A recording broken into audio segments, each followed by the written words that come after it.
बिल्कुल, मैं bread and butter के लिए बॉलीवुड पर टारगेट करता हूँ। बॉलीवुड के अंदर के लोग मुझे फोन करके बहुत कुछ बताते हैं। कई बार वो मेरे वीडियोस की तारीफ करते हैं ये कहते हुए कि तुमने बहुत सच बताया है, और बहुत कम लोगों में इतनी हिम्मत होती है कि वो इतना बोल पाए। बॉलीवुड में तो ज्यादातर चाटुकार ही हैं। तभी तो अब देखिए, सनी देओल गुरदासपुर से टिकट लेके भाजपा के जीत तो गए, लेकिन उन्होंने लोकतंत्र का मजाक उड़ाकर रख दिया।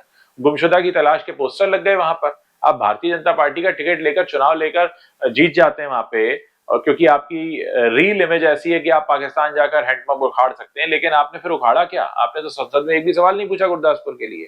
कंगना रनौत जी हैं, वो बटरिंग में लगी हुई हैं क्योंकि उनका फिल्मी करियर नीचे जा रहा था, तो उन्होंने कहा भाई ये रहा, पकड़ लो। तो आप लोकतंत्र को इस्तेमाल कर रहे हैं। राजनीति क्या मतलब रिटायरमेंट प्लान है क्या बॉलीवुड के लोगों का? अगर बॉलीवुड से सिर्फ मुझे समस्या है और दुनिया की और लोगों को समस्या नहीं है, तो मेरा कंटेंट देखना बंद कर दें।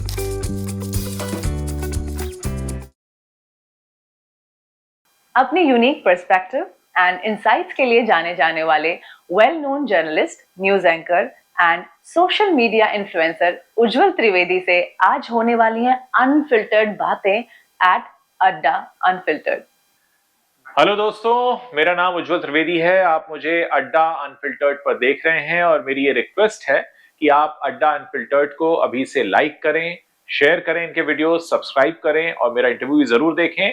और साथ में अपने दोस्तों को बताएं कि ये नया चैनल शुरू हुआ है, यहाँ देखना वो शुरू करें। बहुत सारे नए नए लोगों से उन्हें मिलने का मौका मिलेगा।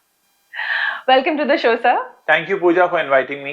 तो उज्जवल जी, आपका जो ऑन स्क्रीन पर्सोना है वो ये है कि आप बॉलीवुड की बैंड बजाते हैं जी। तो क्या आप 100% फैक्ट चेक करते हैं, या ऑनलाइन जो रिसर्च है उसके आधार पे, या फ्रेंड्स, या क्योंकि थोड़ा बहुत आपने मतलब ऑफ कोर्स इतना लंबा आपका जर्नी रहा है, आपको पता है लोगों के बारे में, तो 100% रहता है जो आप बोलते हैं, या उसमें थोड़ा फिक्शन भी होता है? डेफिनेटली 100% होता है, क्योंकि ये बाल में जानबूझ के कलर नहीं करता, इसीलिए ताकि लोगों को पता लगता रहे कि मेरी उम्र क्या है। मुझे उम्र छुपाने का भी शौक नहीं है। और मैंने एक बहुत लंबा अरसा बिताया है एज अ बॉलीवुड रिपोर्टर, अलग अलग चैनल्स के लिए काम किया, और बहुत सारी चीजें ऐसी हुई जो उस वक्त हम कैमरे पर नहीं दिखा सकते थे, या बहुत सारे कन्वर्सेशंस ऐसे थे। और आज भी मैं आपको बता दूं, बॉलीवुड के अंदर के लोग मुझे फोन करके बहुत कुछ बताते हैं। कई बार वो मेरे वीडियोस की तारीफ करते हैं ये कहते हुए कि तुमने बहुत सच बताया है, और बहुत कम लोगों में इतनी हिम्मत होती है कि वो इतना बोल पाए। और इतना जो मैं बोल पाता हूं उसके पीछे एक ही बात है, क्योंकि मैं कन्विंस होता हूं, मुझे पता है मैं सच बोल रहा हूं। अगर मैं झूठ बोलूंगा तो मेरे अंदर हिम्मत नहीं आएगी। अगर मैं सच बोलूंगा तो लोगों को कड़वा लग सकता है, चुभ सकता है, लेकिन वो गलत नहीं है। और क्योंकि आप स्क्रिप्ट भी नहीं देखते ना, आपके पास कोई स्क्रिप्ट होती है? जी हाँ, मैं अपने जितने भी मेरे वीडियोस हैं वो सारे के सारे विदाउट एनी स्क्रिप्ट होते हैं। मुझे पता होता है मुझे क्या बोलना है। मैं जैसे अभी आपसे बात कर रहा हूं, मुझे नहीं पता मैं अगले पल क्या बोलने वाला हूं। उसके लिए मेरे पास कोई स्क्रिप्ट नहीं है, क्योंकि हम बातचीत कर रहे हैं। मैं अपने दर्शकों से भी ऐसे बातचीत ही करता हूं, उन्हें बताता हूं। जैसे आप यहाँ पर फिजिकली मेरे सामने बैठी हुई हैं, अगर आप नहीं है तो कैमरा है, और मैं कैमरे को बता रहा हूं, और कैमरे के जरिए लोगों को पता चल रहा है। लेकिन पॉलिटिकल पार्टीज के लिए तो आप कुछ नेगेटिव नहीं बोलते हैं, लेकिन बॉलीवुड के आप हाथ धो के पीछे पड़े रहते हैं। पॉलिटिकल पार्टीज के लिए मैं काफी नेगेटिव बोलता हूं। पॉलिटिकल पार्टीज के लिए मुझे सबसे ज्यादा प्रॉब्लम होती है जो अंधभक्त हैं, जो कहते हैं कि एक व्यक्ति ही सब सर्वश्रेष्ठ है। तो मैं व्यक्ति पूजा के खिलाफ हूं। मैं हमेशा कहता हूं कि जितनी भी पॉलिटिकल पार्टीज हैं, इनका एक ही मकसद है, चुनाव जीतकर सीट पर बैठना। चाहे कांग्रेस हो, भाजपा हो, शिवसेना हो, समाजवादी पार्टी हो, या आम आदमी पार्टी हो। ऐसे में हमें ये चुनना है कि कौन हमारे लिए सबसे सही पार्टी है। तो इसीलिए मैं कभी किसी पॉलिटिकल पार्टी का सपोर्ट नहीं करता, और मैं विरोध भी किसी का नहीं करता। मैं बहुत न्यूट्रल रहता हूं, सीधे तौर पर सवाल उठाता हूं, और सीधे तौर पर लोगों से जवाब जानना चाहता हूं। वोट किसे दिया आप? मैं वोट किसे दिया नहीं बताऊंगा, लेकिन लेकिन मैं इतना जरूर बताऊंगा कि जो पॉपुलर कैटेगरी है, जो पॉपुलर हवा चलती है कि इनकी लहर है, तो मैं लहर से हमेशा सवाल पूछता हूं। मैं लहर में बहता नहीं हूं। मैं शायद सोशल मीडिया इन्फ्लुएंसर इसीलिए बना हूं क्योंकि मैं इन्फ्लुएंस नहीं होता हूं। आज तक के अपने जीवन में अगर मैं किसी से थोड़ा बहुत अगर प्रभावित हुआ हूं, तो वो ओशो, रजनीश, उनके विचारों ने मुझे थोड़ा बहुत प्रभाव में रखा है। वो भी मैं कहूंगा 60 से 70%। इसके अलावा किसी भी पर्सनैलिटी ने मुझे प्रभावित नहीं किया। मुझे लगता है मेरी अपनी यात्रा है, मैं अपने सवालों के साथ निकला हूं। आपके अंदर क्या कोई बागी है, जैसे कि वो थे ओशो जी? लोग बोलते नहीं, हैं बागी तो नहीं है, पर मैं सवाल जरूर पूछता हूं। मेरे अंदर सवाल पूछने का एक प्राकृतिक मतलब गुण कह लीजिए या अवगुण कह लीजिए, बुरी आदत या अच्छी आदत बोलो। मैं शुरू से सवाल पूछता था। मुझे याद है मेरी माँ मुझे मंदिर लेकर जाती थी तो मैं पूछता था ये मंदिर क्यों आते हैं, हम इस मूर्ति की पूजा क्यों करते हैं, हम ये जल क्यों चढ़ा रहे हैं, हम ये केले के वृक्ष की पूजा क्यों कर रहे हैं, हम गाय को क्यों खिला रहे हैं। मुझे जवाब मिलते थे, अगर मुझे वो जवाब मेरे प्रश्नों को संतुष्ट करते थे तो मैं वो करता था। और कई बार मैं बहुत सी ऐसी प्रचलित चीजें नहीं करता हूं, जैसे मैं धर्म के प्रचार के खिलाफ हूं। अगर लाउड स्पीकर पर आप जोर जोर से हनुमान चालीसा बजा रहे हैं या जोर जोर से राम कथा कर रहे हैं या जोर जोर से अल्लाह अकबर भी चिल्ला रहे हैं, मुझे अजीब लगता है। क्योंकि अगर मैं ईश्वर से बात करता हूं तो मुझे मेरे लाउड स्पीकर की जरूरत नहीं है। मेरे घर में कहीं लाउड स्पीकर नहीं है, पर मैं ईश्वर से रोज बात करता हूं। धर्म पे आस्था है आपकी? धर्म में आस्था है बिल्कुल, लेकिन उस तरह का प्रचार, उस तरह का दिखावा, आडंबर, ढोंग, इसके मैं खिलाफ। मैं ये कहता हूं कि आप बिना धार्मिक स्थल जाए भी ईश्वर से बात कर सकते हैं, और मैं करता हूं। मुझे लाउड स्पीकर बहुत अजीब लगते हैं, लाउड स्पीकर पर जोर जोर से चिल्लाना, चीखना। मुझे इनफैक्ट पटाखे बजाना भी बहुत अजीब लगता है। ये मेरा अपना व्यक्तिगत दृष्टिकोण है। मुझे लगता है कि पटाखों की आवाज नहीं होनी चाहिए, चाहे वो क्रिसमस पे हो रही हो, न्यू ईयर पे हो रही हो, दिवाली पे हो रही हो या किसी की शादी में हो रही हो। मैंने कभी अपनी कमाई से कोई पटाखा नहीं खरीदा, कोई पटाखा जलाया नहीं, और मुझे ऐसा करने वाले लोग मूर्ख लगते हैं। ओशो के विचारों से आप 60 से 70% सहमत थे। जी। तो सनातन धर्म से कितना प्रतिशत सहमत है? सनातन धर्म में कुछ बातें बहुत अच्छी हैं। जहां तक मेडिटेशन का सवाल है वो बहुत अच्छा है। मैं मंत्रोच्चारण की शक्ति को मानता हूं। मैं स्वयं बहुत सारे मंत्रोच्चारण करता हूं मन में। मुझे मेडिटेशन में आस्था है। पर मैं बहुत ज्यादा जो दिखावे के साथ चीजें की जाती हैं, मैंने कहा ना, लाउड स्पीकर पे जब धर्म आ जाता है तो वो धर्म नहीं रह जाता है। वो लाउड स्पीकर सबसे बड़ा धर्म है। और मैं अंधभक्ति के खिलाफ हूं। मेरे अंदर, मैंने कहा ना, क्योंकि प्रश्न पूछना मेरा सबसे पहला धर्म है। मैं हर चीज को क्वेश्चन करता हूं। तो भारत अगर सनातन देश बने तो आपको कोई प्रॉब्लम है? नहीं बनेगा। हमारे केंद्रीय गृह मंत्री अमित शाह जी ने कल ही आज तक के इंटरव्यू में कहा है कि हम सेक्युलर शब्द को हटाएंगे नहीं, न हटने देंगे। और क्योंकि भारत सेक्युलर है, यही इसकी पहचान है, और मुझे सेक्युलरिज्म से बहुत प्यार है। मैं दुनिया भर में घूमता हूं और मुझे दुनिया भर के अलग अलग देशों के जो आदतें हैं लोगों की, वहां जो व्यवहार है, वहां जो नियमावलियां हैं, मैं उनको समझने की कोशिश करता हूं। और मुझे लगता है कि हमें कूक मंडूक नहीं रहना चाहिए कि सिर्फ हमारा ही धर्म महान है और बाकी सब बकवास है। मैं इसमें बिलीव नहीं करता, बल्कि मैं अलग अलग धर्मों के बारे में जानने का हमेशा इच्छुक रहता हूं और जानना चाहता हूं। It's like food, you know, एक बुफे से आप चूज कीजिए आपको चाइनीज खाना है, मुगलाई खाना है, कि आपको इंडियन खाना है, क्या खाना है। एट टाइम्स मुझे इंडियन अच्छा लगता है, एट टाइम्स मैं चाइनीज भी खाता हूँ, और एट टाइम्स मैं भूखा भी रहता हूँ, कभी कभी मैं सैलेड भी खाता हूँ। तो मुझे सबका, मैंने चाइनीज कंपनी के लिए काम किया, अलीबाबा के लिए, और मैंने चाइनीज लोगों से बहुत कुछ सीखा। लोग अक्सर कहते हैं कि पाकिस्तान से क्या सीखे। मैं आपको इसी इंटरव्यू में ये भी बताऊंगा कि आप पाकिस्तान से क्या सीख सकते हैं। और बहुत सारे लोग हैं जिनको सुनकर वो अजीब लगेगा। मैंने बहुत सारे पाकिस्तानी शोज देखे हैं, और अगर आप पाकिस्तानी शोज की स्क्रिप्ट देखें, अगर आप लेखक हैं, आपने बताया आप खुद लेखक हैं, मैं चाहूंगा कि दुनिया भर के लेखक पाकिस्तानी शोज को देखें, किस तरह से उसमें कहानी को डेवलप किया जाता है, बिना डबल मीनिंग डायलॉग के, बिना वो एकता कपूर वाला एक्शन ठक ठक ठक, उसके बिना, उसके कितना अच्छे शोज बनाते हैं। मैं 20 से ज्यादा पाकिस्तानी शोज देख चुका हूं। मैंने रिसेंटली देखा मेरे पास तुम हो, क्या गजब का, हुमायूं सईद है शायद उन्होंने बनाया, मैं सारे नाम याद नहीं रख पाता, आई एम सॉरी।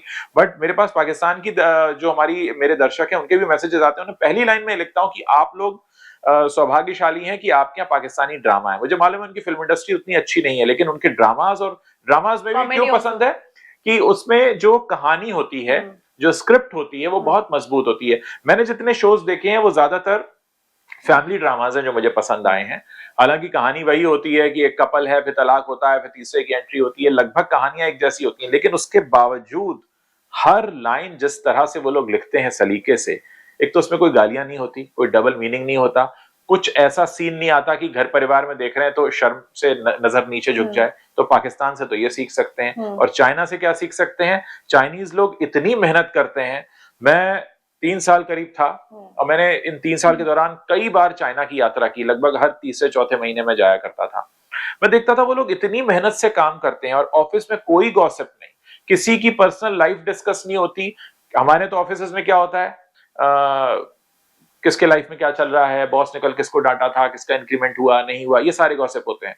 मैं देखता था कि चाइनीज ऑफिस में इतना लोग मन लगाकर काम करते हैं, सिर्फ कर्म ही उनका धर्म है। मेरे कुछ कलीग्स से मैंने ऐसी बात की कि भाई होता है, आप पूछते हैं क्योंकि हम इंडियंस हैं, हमारी आदत है हाँ भाई परिवार में कौन है या कब शादी हुई या नहीं हुई। तो मुझे भी पता चला कि उनके यहाँ शादी भी बहुत ही एक सादे अंदाज से होती है, बिल्कुल दो लोग मिले, पसंद किया, रिंग एक्सचेंज की, दोस्तों को डिनर पे बुला लिया, हो गई शादी। तो जिस तरीके से यहाँ पर शादी पे खर्चा होता है भारत में, मुझे लगता है उस पर भी कंट्रोल करने की जरूरत है। मुझे ये लगता है कि हमें दूसरे देशों से, दूसरे धर्मों से बहुत कुछ सीखना है। अगर हम ये सोचकर बैठ जाएंगे कि हमारा धर्म महान है, हमारा देश महान है, हमें सीखने की जरूरत नहीं है, सुधार की गुंजाइश नहीं है, तो फिर क्या होगा, आप फिर रुका हुआ पानी हो जाएंगे। इसलिए मैं तो बाहर बहुत जाता हूँ, दूसरे धर्मों के लोगों से मिलता हूँ, दूसरे देशों के लोगों से मिलता हूँ, उनसे सीखता हूँ और खुद में सुधार लाने की कोशिश करता हूँ। तो जब आप इतना ट्रैवल करते हैं, आपने कभी कोई पैरानॉर्मल एक्टिविटी फेस की है, देखा है किसी एंटिटी को होटल में रुकते हुए या किसी ऐसी जगह पे? मैं इस सवाल का जवाब दूसरी तरह से देना चाहूंगा कि मैं इस बात को मानता हूं कि हमारे जो बड़े हैं, जैसे मेरी माँ का देहांत हो चुका है, लेकिन मुझे लगता है कि वो मेरे साथ है और मुझे कई बार ऐसा लगता है कि मुझे गाइड कर रही हैं। तो लोग अक्सर पैरानॉर्मल एक्टिविटी को उस तरह से देखते हैं कि आपने भूत देखा है, आप उसको देख के डर गए, वो पत्ता हिल रहा था, सीढ़ी हिल रही थी, ऐसा कुछ नहीं हुआ। लेकिन हाँ, मुझे लगता है कि हमारे साथ, ये मेरे साथ ही नहीं है, दुनिया के और भी लोग हैं, जो हमारे प्रिय लोग हमारे बीच नहीं है, वो हमारे साथ रहते हैं, वो एक गाइडिंग फोर्स बन के रहते हैं और तरह तरह से वो हमें गाइड करते हैं, तरह तरह से वो हमें वहां पहुंचाने की कोशिश करते हैं जहां हमें पहुंचना चाहिए। तो ये तो हो गई positive energy. What about negative energy? There is a devilish energy also around. Yes, but मैंने कभी महसूस नहीं किया। आपने नहीं की, बट होती है? होती है, डेफिनेटली बहुत सारी नेगेटिविटी होती है। मैंने ऐसी नेगेटिविटीज तो देखी है, जैसे आप किसी जगह पर, किसी दफ्तर में घुसे और वहां बहुत चीख चिल्लाहट हो रही हो, बहुत एक दूसरे से झगड़ा कर रहे हो, तो आपको वहां की एनर्जी आप फील करते हैं कि यहाँ की वाइब ठीक नहीं है। तो ये सब, हाँ, ये तो होता है और मुझे लगता है कि हमारे जो विचार है ना, वही हमारे कर्म बन जाते हैं। तो अगर मैं वैचारिक हिंसा को बहुत मानता हूं, अगर मैंने मन में सोच लिया कि मुझे फला व्यक्ति के साथ ये करना है, कोई गलत काम जो मैं बोलूंगा नहीं, तो समझ लिया कि मैंने वो कर ही दिया, क्योंकि जो मेरे विचार में आ गया तो मेरे फिर कर्म में भी वो आ जाएगा। इसीलिए मैं अपशब्दों के बहुत खिलाफ हूं। मुझे बहुत ट्रोल किया जाता है, लेकिन मैं हमेशा कहता हूं गलत शब्द मत लिखो। आप ये बता दो हम आपसे एग्री नहीं करते हैं या आपकी बात हमें गलत लग रही है, वहां तक ठीक है, लेकिन लोग बहुत सारी गालियां लिखते हैं। मुझे लगता है कि आप अपना ही नुकसान करो। वो गाली मुझ तक तो पहुंचती भी नहीं है, आपके वो लिखे हुए काले शब्द जो है वो वहीं फेसबुक पर, यूट्यूब पर, ट्विटर पर, इंस्टाग्राम पर रह जाएंगे, मुझ तक तो नहीं पहुंचे, लेकिन उन्होंने, उन शब्दों ने आप ही को वो नेगेटिव एनर्जी दे दी। आपने अभी थोड़ी देर पहले बताया था आप एस्ट्रोलॉजी का भी ज्ञान रखते हैं। जी हाँ, तो जी हाँ। क्या बताना चाहेंगे, आप कैसे लागू करते हैं खुद पे? एस्ट्रोलॉजी मैंने करीब 14 साल पहले सीखना शुरू किया था। अभी 14 साल हो चुके हैं और मुझे इतना समझ में आया है कि एस्ट्रोलॉजी अगर मैं किसी आम व्यक्ति को समझाऊं तो एक पैथोलॉजिकल टेस्ट की तरह है। जैसे अगर एक पैथोलॉजिकल टेस्ट में आपके शरीर से ब्लड निकाला जाए तो पैथोलॉजी में पता चलेगा कि आपके ब्लड में क्या कमी है। तो ऐसे ही एस्ट्रोलॉजिकल चार्ट्स जो होते हैं, वैदिक चार्ट्स जो हैं, वो हमें ये बताते हैं कि हमारे ऊपर किस तरीके की प्रॉब्लम्स आ सकती हैं और क्या चीजें हैं जो हमारी क्वालिटीज हैं। तो बस इतना है। लोग अक्सर गलत तरीके से सवाल पूछते हैं, मेरी नौकरी लगेगी नहीं, मेरी शादी होगी कि नहीं, मेरा घर बनेगा कि नहीं, जबकि उनको ये सवाल दूसरी तरह से पूछने चाहिए कि ये चार्ट देखकर बताइए कि मेरे अंदर क्या तो है जो शक्ति है और क्या है जो कमी है। मेरा ये मानना है कि हम एक संपूर्ण इकाई हैं। मेरे अंदर सचिन तेंदुलकर बनने की भी क्षमता है, लता मंगेशकर बनने की भी क्षमता है, और मेरे अंदर कोई इंजीनियर बनने की भी क्षमता है। मैं किस चीज पर वर्क कर लूं और उससे सपोर्टेड ग्रह मेरे साथ हैं या नहीं है, सिर्फ इतना फर्क है। जितने भी लोग महान हुए हैं उन्होंने सिर्फ एक काम किया है, उन्होंने अपनी शक्ति पर काम किया है। आप अपनी शक्ति पर कैसे काम करते हैं? मैं अपनी शक्ति पर काम ऐसे करता हूं कि मुझे बहुत बचपन में इस बात का रियलाइजेशन हो गया था कि मुझे सवाल पूछना अच्छा लगता है, मुझे जर्नलिज्म में इंटरेस्ट था, मैं पोइट्री लिखा करता था। मैं जब भी कुछ लिखता था, मेरा लिखा हुआ शायद 15-16 साल की उम्र से अखबारों में छपना शुरू हो गया था, तो मुझे वो अच्छा लगता था। और क्योंकि मैं ओशो के विचारों से प्रभावित हूं, तो ओशो ने भी कहा है कि आप एक तो सहज रहिए। सहज रहने का मतलब है कि जो हो रहा है उसे होने दीजिए। दूसरा, जिस बात में आपको आनंद आता है, उसमें आप किसी का नुकसान ना कर रहे हो, उसे आप करते रहिए। मान लीजिए आपको गाना गाना पसंद है, अच्छा लगता है, गाना गाइए। लिखना पसंद है, लिखिए। आपको पोइट्री करना अच्छा लगता है, किसी को पेंटिंग बनाना अच्छा लगता है, किसी को मशीनें खोलकर उसे दोबारा, होते हैं बहुत सारे लोग घर में होते हैं, अरे ये टेप रिकॉर्डर खोल दिया, टीवी खोल दिया, फिर उसे बना रहे हैं बैठकर, अच्छा है ना, उनको मजा आ रहा है, ये उनका मेडिटेशन है, तो वो करना चाहिए। वो हमारे लिए ऊपर वाले का इशारा है कि आप इसी के लिए बने। Do you feel that there is an actor inside you, क्योंकि आप इतने एक्सप्रेसिव हैं, तो एक कलाकार भी आपके अंदर है क्या? नहीं, बिल्कुल भी नहीं है। एक्टिंग तो मैं बिल्कुल नहीं कर सकता, क्योंकि एक्टिंग करने में सबसे पहले आपको झूठ बोलना पड़ता है और मैं झूठ नहीं बोल पाता हूँ। मेरे चेहरे पर आ जाता है। जैसे अगर आप मेरे सामने कोई ऐसी बात बोलेंगे जो गलत होगी या सही नहीं होगी या जो मुझे झूठ लगेगी, तो मैं उसमें अपना एक्सप्रेशन छुपा नहीं पाऊंगा। तो एक्टर वो होते हैं जो सच को झूठ और झूठ को सच बता सकते हैं, पर मेरे जैसा व्यक्ति सच को सच बताएगा, झूठ को झूठ बताएगा। इसलिए अगर मैं कभी एक्टिंग करूंगा भी तो मुझसे हो नहीं पाएगी। कोशिश करूंगा अगर तो बॉलीवुड के बारे में जो इतना कुछ आप बोलते हैं, कुछ कड़वाहट है क्या अंदर? किसी ने कभी कुछ बोला हो? कोई कड़वाहट नहीं है, बिल्कुल कड़वाहट नहीं है, बल्कि सबसे अच्छी बात यह है कि हमारे देश की जनता इसे सुनना चाहती है। देखिए, बोलने को तो मैं एस्ट्रोलॉजी पर भी बोल सकता हूँ, बोलने को मैं ओशो पर भी बोल सकता हूँ, बोलने को मैं सोशल इश्यूज पर भी बोलता रहा हूं और जनता मेरे साथ उसमें भी जुड़ी थी।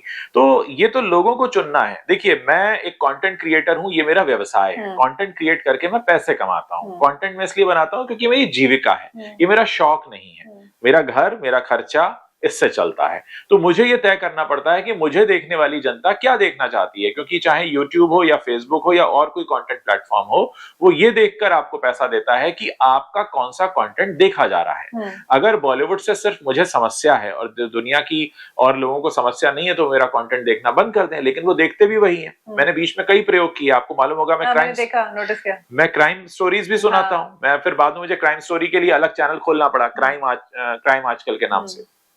तो वहां पे मैंने सिर्फ क्राइम की स्टोरी सुनाता हूँ। कुछ लोग मेरी कहानियां सुनने भी आते हैं, रहस्यमय कहानियां भी मैं सुनाता हूँ। लेकिन हाँ, वो संख्या उतनी ज्यादा नहीं है कि उससे मेरा खर्चा, आजीविका चल सके। तो जाहिर है, मैं तो खुलकर बोलता हूँ। बहुत सारे लोग बड़े स्टूपिड क्वेश्चंस पूछते हैं सोशल मीडिया पर, आप पैसे के लिए वीडियो बनाते हैं? जी हाँ, मैं पैसे के लिए वीडियो बनाता हूँ। क्यों, आपको कोई तकलीफ है? तो बॉलीवुड आपकी ब्रेड एंड बटर है? जी हाँ, ब्रेड एंड बटर है। मैं बॉलीवुड पर बात करता हूँ और वो लोग उसको सुनते हैं।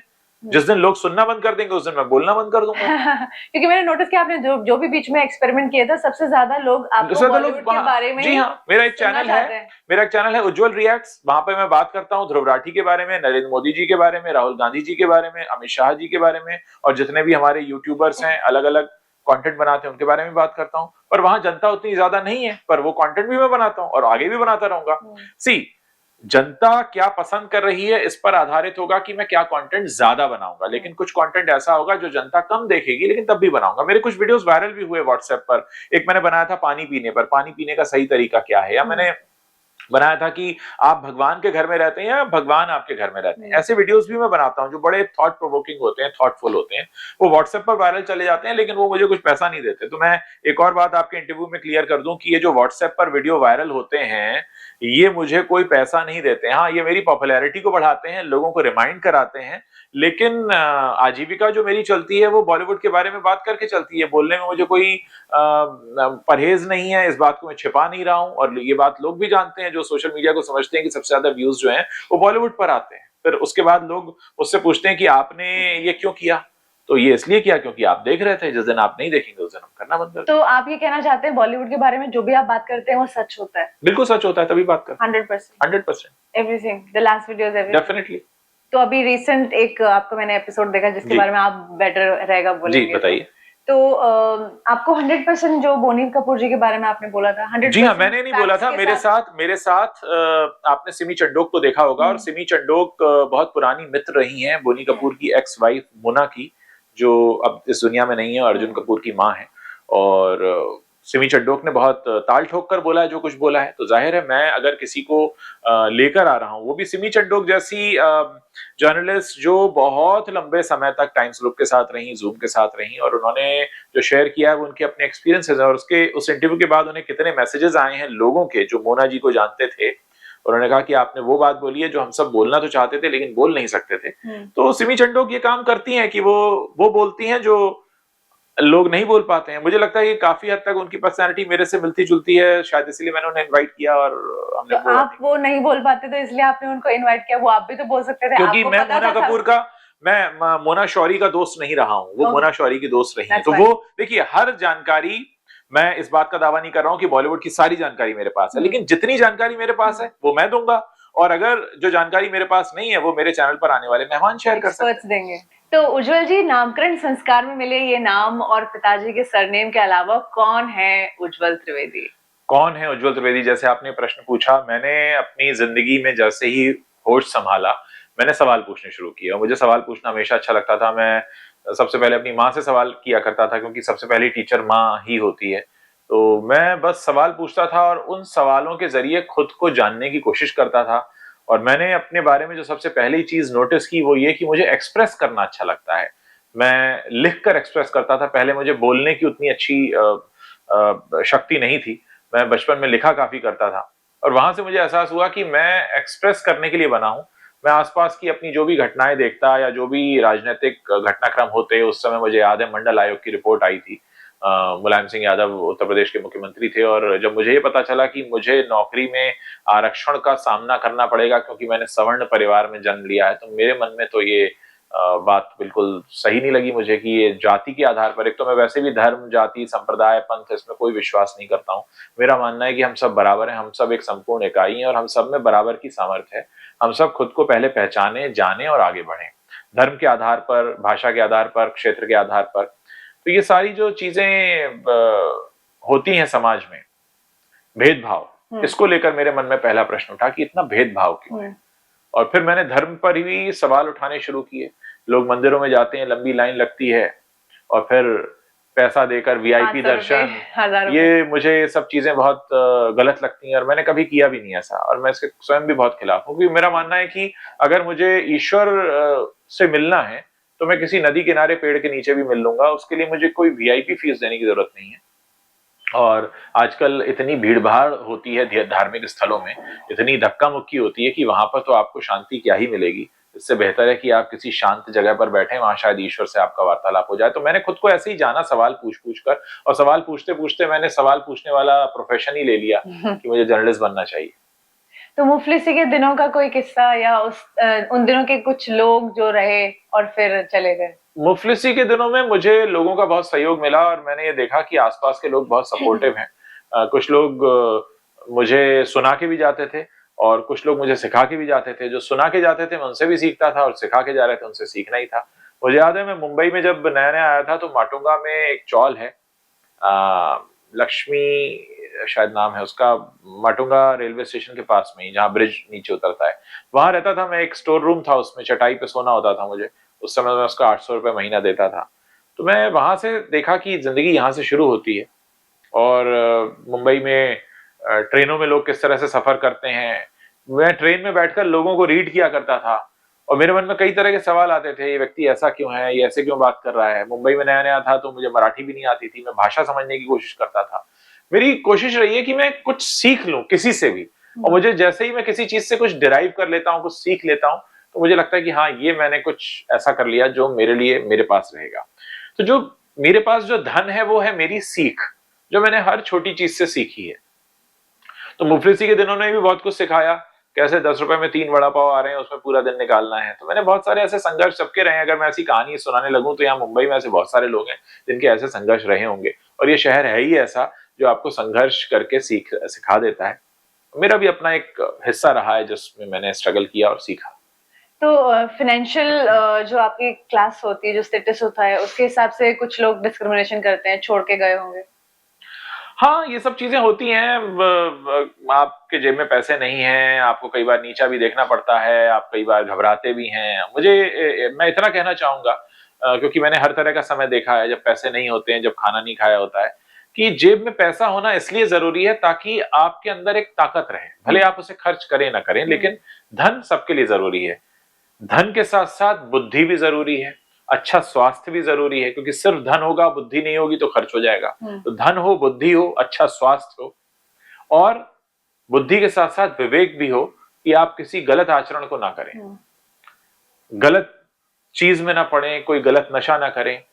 ये एक सबसे ज्यादा जरूरी है। तो मुझे लगता है इस तीनों चीजें जरूरी है। तो जर्नलिस्ट, पत्रकार मतलब फ्रीडम बहुत जरूरी है बोलने की, नहीं तो विचार स्वतंत्र होते हैं। मेरा मानना है कि जो मेरे विचार हैं वो मेरे विचार हैं, और उन विचारों को कोई भी अगर दूषित करने की कोशिश करेगा तो मैं उसका प्रयास ये पूरा होने नहीं दूंगा। तो न्यूज चैनल जैसे आजकल कर रहे हैं। हाँ जी, वही मैं कहना चाह रही थी। तो आप तो फ्री हैं, तो जी इसलिए हाँ, जो कहना चाहता है कह सकते हैं। बिल्कुल लेकिन जो बिल्कुल। न्यूज चैनल्स में चल रहा है, मैंने अभी ऑफ लेटली सुना काफी लोगों को जॉब से निकाला है, बहुत प्रेशर रहता है, कुछ लोगों को हार्ट अटैक और एंजाइटी अटैक्स तक आए हैं। न्यूज चैनल की तो ये कहानी ये क्या चल चल रहा रही है? है, न्यूज चैनल की कहानी ये चल रही है कि एक तरह से कहा जाता है कि अगर पत्रकारिता करने का भूत सवार है तो आप नौकरी छोड़ दीजिए, क्योंकि हमने आपको यहाँ कंटेंट राइटर के तौर पे रखा है।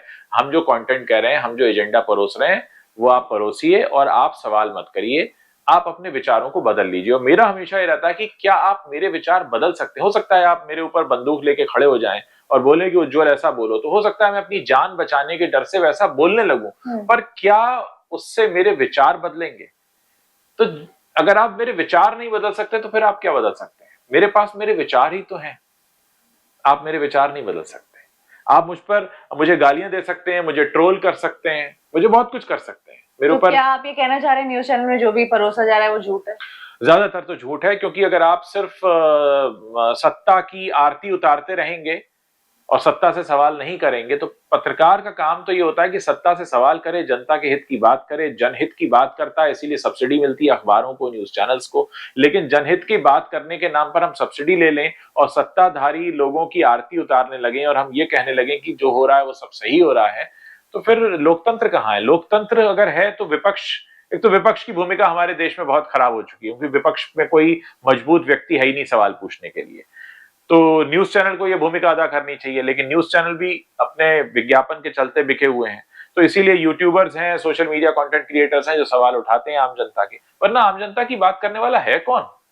तो न्यूज रूम में आपका ये कहना है कि जो हैं वो हैं जो चाटुकार हैं? ज्यादातर तो चाटुकार हैं न्यूज चैनल में। ये बात तो जनता भी जानती है। अब तो लोग हंसते हैं न्यूज चैनल पर। न्यूज चैनल अब कॉमेडी चैनल्स बन चुके हैं। जितने बड़े बड़े ये बैठे हैं एंकर्स, इन पर लोग मजाक करते हैं, इनका मीम बनाते हैं, इनकी मजाक उतारी जाती है। और ये लोग सिर्फ इसलिए कर रहे हैं क्योंकि उनको पैसा कमाना है, क्योंकि उनके अंदर का पत्रकार अगर कभी था तो वो मर चुका है। तो जो ये इन्फ्लुएंसर्स हैं, यूट्यूबर्स हैं, जो अभी फ्री जर्नलिज्म आप कह सकते हैं, चाहे वो ट्रेंड है नहीं है, एटलीस्ट सच तो बोल रहे हैं, तो उनमें से आपको कौन पसंद है और किसको आप देखते हैं और देखना चाहते हैं? मैं अजीत अंजुम को देखता हूँ, ध्रुव राठी को देखता हूँ, रविश कुमार को देखता हूँ, अभिसार को देखता हूँ, और मैं देशभक्त जो आकाश बैनर्जी हैं उन्हें देखता हूँ। मुझे इन सबका अंदाज बहुत पसंद आता है। एक नितेश राजपूत हैं, शायद वो भी अच्छा कर रहे हैं। तो वो लोग जो सवाल उठाते हैं, वो लोग जो हर घटना पर अपना पहलू रखते हैं, बहुत स्वतंत्र रूप से रखते हैं। वो कहने का मतलब ये नहीं है कि सरकार जो कर रही है वो गलत ही कर रही है। सरकार बहुत अच्छे काम भी कर रही है, सरकार कुछ अच्छे काम नहीं भी कर रही है। तो आप बैलेंस होकर जब रखेंगे तब आपको चीजें समझ में आएंगी। किसी भी सरकार के खिलाफ या किसी पार्टी के खिलाफ अगर आप एजेंडा लेकर खड़े हो जाते हैं वो गलत है, लेकिन आप न्यूट्रल वे में अगर सवाल पूछ रहे हैं तो सवाल तो पूछे जाने का हक है। अब हमारे देश में पिछले 10 साल से प्रधानमंत्री जी ने कोई प्रेस कॉन्फ्रेंस नहीं की है खुली। वो जाके सवाल ऐसे पूछे जाते हैं उनसे कि आप आम काट के खाते हैं या चूस के खाते हैं, आप थकते नहीं हैं, आप इतने घंटे सोते नहीं। ये कुछ सवाल है पूछने के लिए? अरे पूछिए कि देश में महंगाई इतनी ऊपर क्यों जा रही है, बेरोजगार आदमी के बारे में आपने क्या सोचा है? सोनम वांगचुक वहां लद्दाख में भूखे बैठे रहे, उनके बारे में किसी ने क्यों नहीं सवाल पूछा? मणिपुर में आग लगी रही, उसके बारे में किसी ने क्यों नहीं पूछा? तो सवाल तो ये है पूछे जाने लायक। पूछा जाना तो ये चाहिए कि आप खुली प्रेस वार्ता क्यों नहीं करते हैं? वो थापर साहब का इंटरव्यू का क्लिपिंग बार बार दिख जाता है, लेकिन जो मुद्दा है वो पूछिए आप। तो बॉलीवुड में आपके अनुसार कौन कौन चाटुकार है?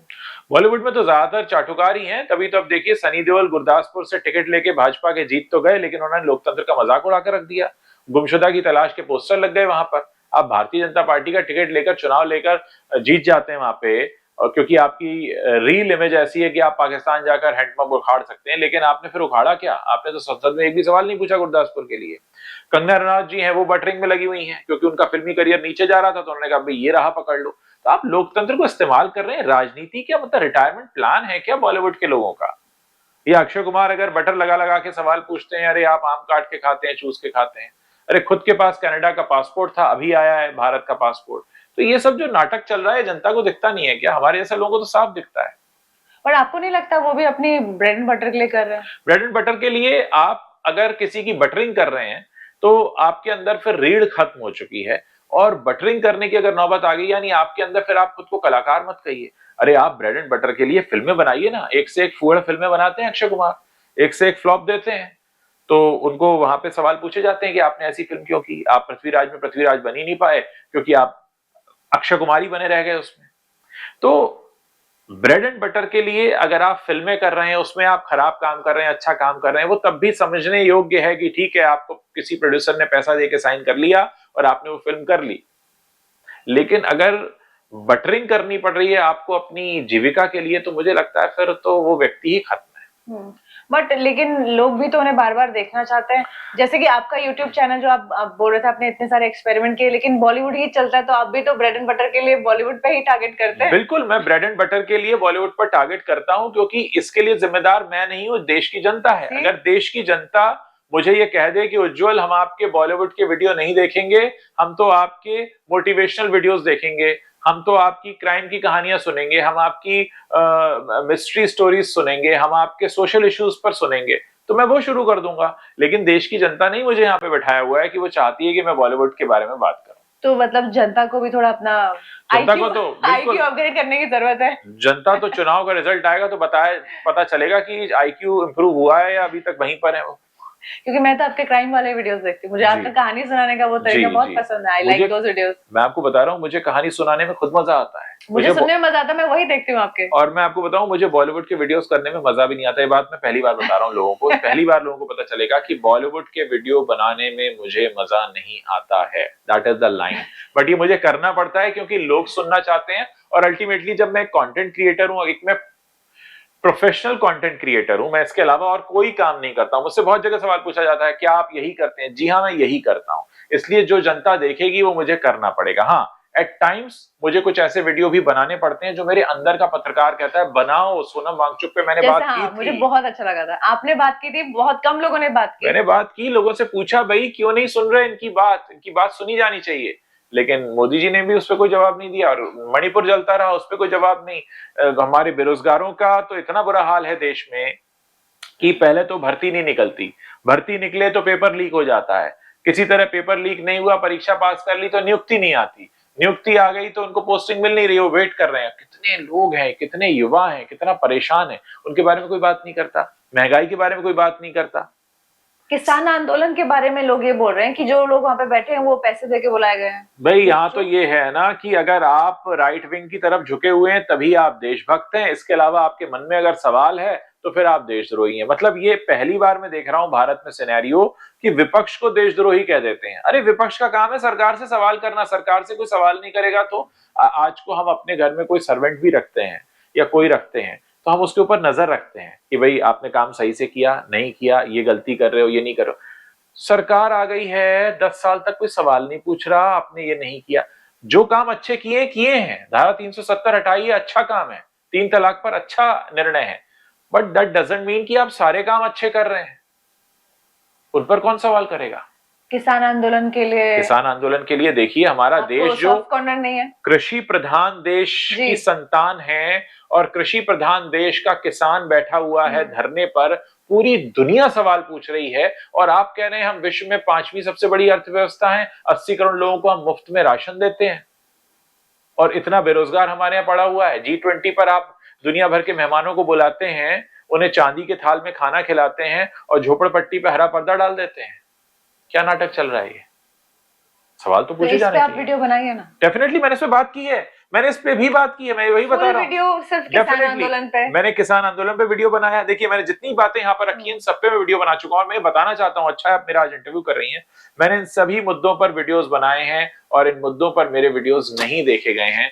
जनता मुझसे कहती है, आप तो, मेरे वीडियो के नीचे कमेंट आता है, if I make any video which is other than Bollywood, आप तो बॉलीवुड पर ही बात करिए, आपकी बात तो हमें वही सुननी अच्छी लगती है।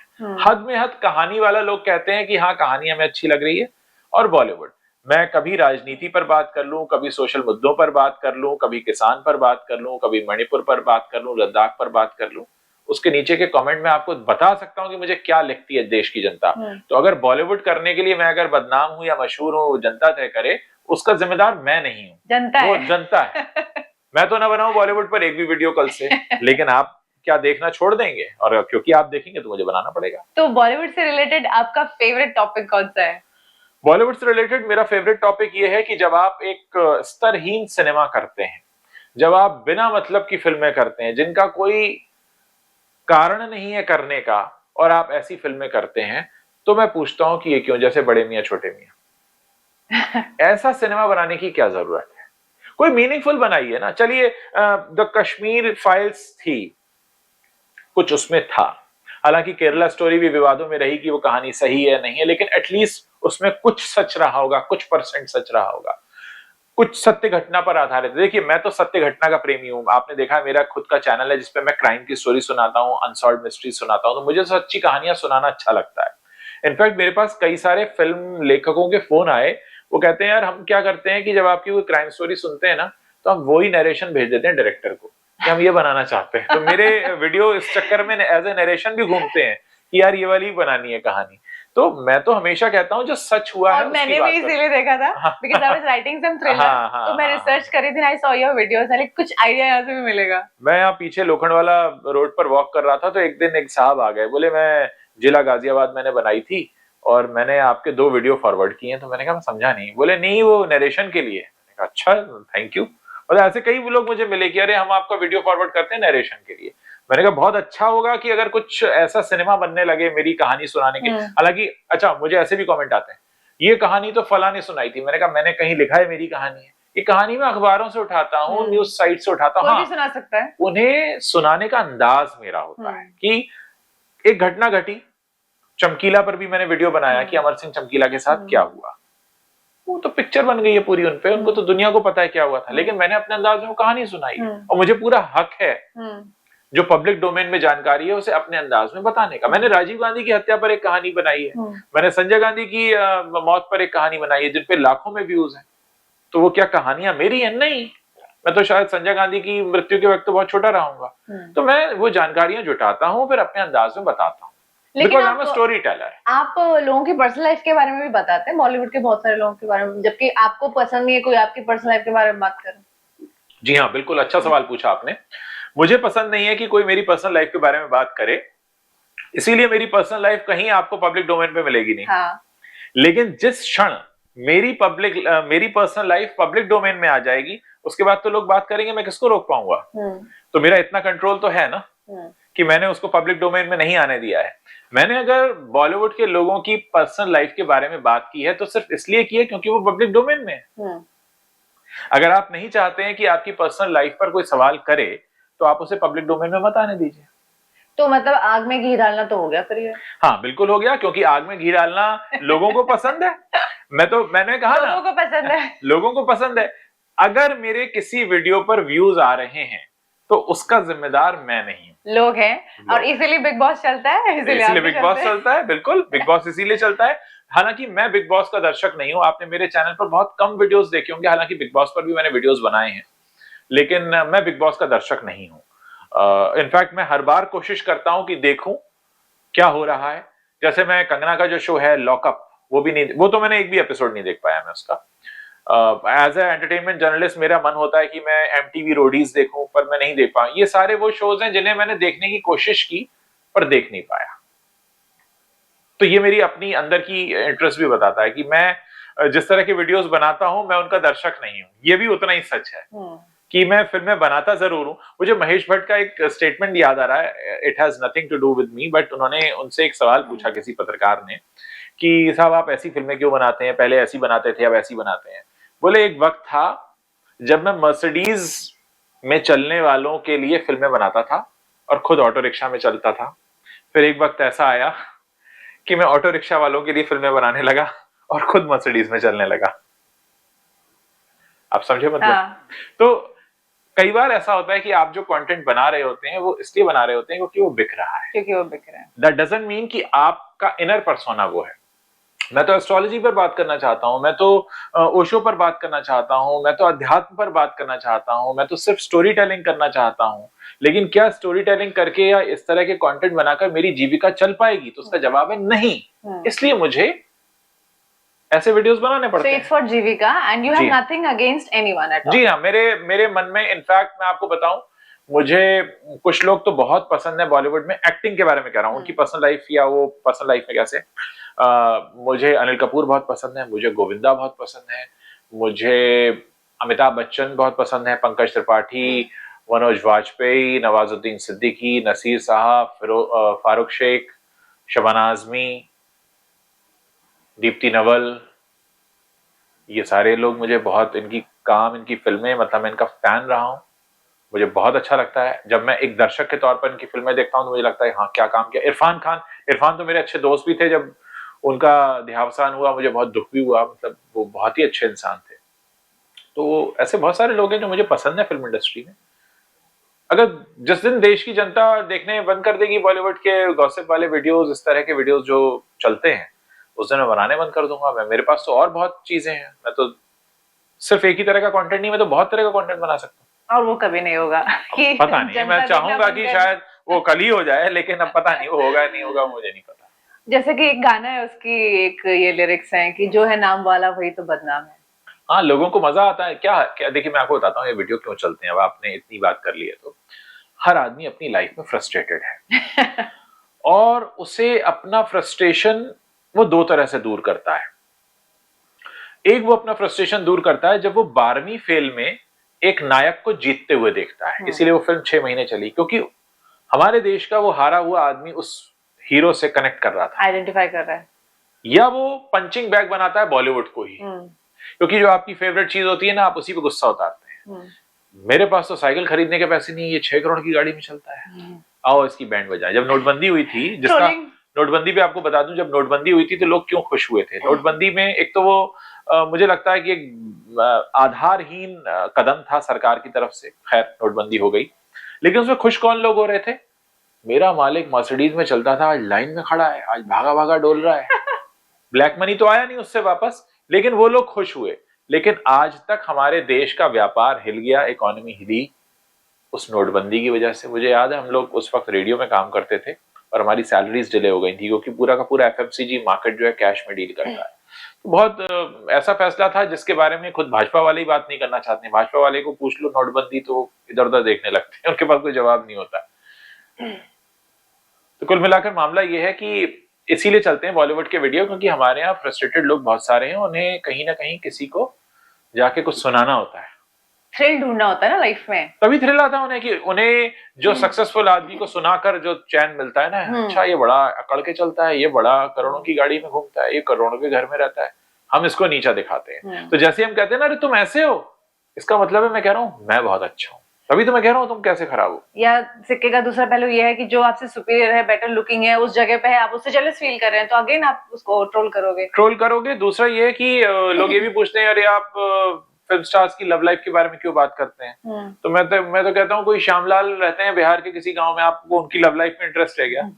तो नहीं होगा ना, क्योंकि आप उससे कनेक्ट नहीं करते। फिल्म स्टार्स को आप रोज पर्दे पर देखते हैं, रोज स्क्रीन पर देखते हैं, रोज आपके वो इंस्टाग्राम रील में आ रहे हैं, तो उनके बारे में जब बात होगी तो आप कनेक्ट करते हो, कि आपको ऐसा लगता है आप उन्हें जानने लगे हो, आप तो उन्हें जानते ही हो। जो दिखता है वो बिकता है, जो दिखता है वो So all the thrill, all the fun, all the glamour is in Bollywood. That's Yes. why उज्जवल जी बात करते हैं। Yes, He's got yes. nothing against anyone. मेरा किसी के अगेंस्ट नहीं है भाई, मुझे तो इनफैक्ट बड़े सारे लोग तो मेरे बड़े पसंदीदा हैं पर्सनली, जैसे कि आपने बोला, मैंने नाम बताया आपको। हाँ, तो फिल्म्स ऑफन देखते हैं? फिल्म्स में बहुत देखता हूँ, पुरानी फिल्में बहुत देखता हूँ मैं। 70s की, मैंने बताया ना, अमोल पालेकर की फिल्में देखता हूँ मैं, फारूक शेख की फिल्में देखता हूँ, पुरानी फिल्में काफी देखता हूँ। फिल्म्स की स्क्रिप्ट्स लिखना पसंद करेंगे? नहीं, मैं फिक्शन की राइटिंग पे मुझे नहीं है। मुझे सच, बेसिकली मैं एक स्टोरी टेलर हूँ, मुझे बोलना पसंद है। मैं स्टोरी टेलर हो सकता हूँ, जो मैं हूँ, कोशिश कर रहा हूँ। स्टोरी टेलर मतलब सच्ची घटनाएं सुनाना, बताना। ये कोई पर्सनालिटी डिसऑर्डर भी होता है क्या? पता नहीं, मुझे अगर होता हो तो वो मुझ में है। मुझे बोलना अच्छा लगता है, तो मैं Someone told me someday it might be a, like for me, because I am also very talkative, so बोलना मुझे आत्मसंतुष्टि देता है। तो जिस वक्त मैं कैमरे के सामने या आपके सामने भी बैठ के बोल रहा हूँ, तो मुझे कहीं ना कहीं आत्मसंतुष्टि भी हो रही है कि मैं बोल पा रहा हूँ। बोलना मुझे अच्छा लगता है। एक्सप्रेशन, ये एक्सप्रेशन है, ये मेरा एक्सप्रेशन है। अगर मैं कुछ महसूस कर रहा हूँ, जैसे कोई घटना घटी और मुझे दुख हुआ तो मैंने व्यक्त किया, गुस्सा आया मैंने व्यक्त किया, खुशी हुई मैंने व्यक्त की, अचरज हुआ मैंने व्यक्त किया। कोई रहस्यमय बात है तो मैं आपको उसी तरह से बताऊंगा कि एक रहस्यमय घटना ऐसी घटी, मैं आपको जोन में लेकर जाऊंगा। तो ये मेरा अधिकार है कि मैं खुद को एक्सप्रेस करूं। Energy exchange. The other day I was doing an interview with a psychiatrist, he was saying कि आजकल लोगों को इतना जो डिप्रेशन हो गया है इसी वजह से हो गया कि वो लोग बहुत अलूफ हो गए, इंट्रोवर्ट हो गए, मतलब कहते हैं इंट्रोवर्ट हो गए बट कोई है ही नहीं बात करने के लिए, लोनर हो गए। तो बात करना, एक्सप्रेस करना बहुत इंपॉर्टेंट है। मेरा जिस वक्त चैनल शुरू हुआ था लॉकडाउन में, मुझे याद है उससे कुछ महीने पहले मेरे फादर एक्सपायर हुए थे 2020 फरवरी में, और उसके बाद 2020 अप्रैल के आसपास मैंने शुरू कर दिया था चैनल, क्योंकि उस वक्त नौकरी पे भी बनाई थी, अलीबाबा की नौकरी जारी थी मेरी। तो उस वक्त मुझे एक संतुष्टि का भाव मिलता था जब मैं बोलता था, क्योंकि उस वक्त कोरोना की खबरें, लोगों के न रहने की खबरें, घर में बंद होना, मेरे घर में भी ऐसा हो गया था, तो इतना प्रेशर था। अच्छा, फिर मुझे याद है इरफान खान की डेथ हुई थी उस वक्त, हाँ उस अराउंड मैंने पहला वीडियो बनाया होगा। मुझे बहुत दुख हुआ, मैं उनके काफी करीब था, मुझे बहुत पसंद थे वो, मुझे फोन किया करते थे, मिलते थे, बड़े गर्मजोशी से, बड़े अच्छे इंसान थे वो। तो इतना सारा जो था ना, मुझे लगा बोलना चाहिए, तो बोलने लगा तो मैं हल्का फील कर रहा हूँ, मैंने और बोलना शुरू किया। It's a quality of an artist and you connect to artists, so in a way it's your art. Talking is like not everybody can do it. हाँ, मुझे लगता है, देखिए बोलना हर कोई बोल सकता है, मैं आपको बताता हूँ फर्क क्या है। कुछ लोग ऐसा बोलते हैं और इतना बोझिल होता है, इतना बोरिंग होता है, लोग कहते हैं भाई चुप कर। Talking sense is an जैसे art. खाना बनाते हैं लोग, कुछ का खाना, अरे यार क्या बनाया, एक और बनाना, एक और देना, कुछ, अरे यार क्या बनाया, अगली बार मत बनाना। So it's like you know कि आप कितना अच्छा कर पाते हैं, कितना अच्छा बोल पाते हैं। Art, not everybody has that quality. आप मेरा ये मानना है कि अगर आप दिल से बोलेंगे तो अच्छा ही बोलेंगे। हाँ, दिल से। फिल्टर लगाएंगे ना, मैं ये बोलूंगा तो वो ये सोचेगा, इसका मतलब ये होगा, इतना फिल्टर लगाया ना तो आप वहीं पे क्रैक हो जाएंगे। Then you won't be able to talk. इसलिए मैं खुलकर बोलता हूँ, मेरी कुछ बातों का लोगों को बुरा भी लगता है तो लगने दो, कोई फर्क नहीं पड़ता। And this show is unfiltered. Yes. अच्छा, अनफिल्टर्ड, यस। अनफिल्टर्ड। तो हमारे ऑडियंस को और आपके चाहने वालों को बोले कि अड्डा अनफिल्टर्ड पे आपको देखें, प्यार दें, हमें प्यार दें। मैं बिल्कुल कहूंगा कि आप अड्डा अनफिल्टर्ड को देखें, देखते रहें, और बहुत अच्छी बात है। मुझे एक बात बहुत अच्छी लगी कि आपने अभी अभी चैनल शुरू किया और बड़े अच्छे नामचीन लोगों के आपने इंटरव्यू कर लिए। जब आपने मुझे बताया आपको मेरा इंटरव्यू करना है, तो मुझे लगा कि मेरा इंटरव्यू करने आ रहे हैं, क्योंकि मैं खुद को इस काबिल नहीं समझता कि वो मेरा इंटरव्यू करे, लेकिन मुझे बहुत अच्छा लगा। पाते हैं ना? हाँ बस, हाँ मैं बोल पाता हूँ, हाँ मेरी क्वालिटी है, यस यस, मैं बोल पाता हूँ। हाँ, इस पर मैं बिल्कुल दावे के साथ कहूंगा कि हाँ, मैं किसी भी सब्जेक्ट पर जो मेरे दिल के करीब है, मुझे समझ में आता है, मैं उस पर बात कर पाता हूँ, और मुझे बहुत अच्छा लगता है जब मैं खुद को एक्सप्रेस करता हूँ। मुझे लगता है कि जो अच्छा मैं फील कर रहा हूँ, मुझे सुनने वाला भी उतना ही अच्छा फील कर रहा होगा। तो अड्डा अनफिल्टर्ड को देखते रहें, और आप नए नए लोगों से इनको मिलाते रहें। बहुत सारे लोग हैं इस दुनिया में जिनसे आपको बात करना अच्छा लगेगा। जी। On that note, please like, subscribe, share Adda Unfiltered and keep showering your love on Adda Unfiltered, of course, to Ujjwal ji as well. Thank you. Thank you so much. Thank you.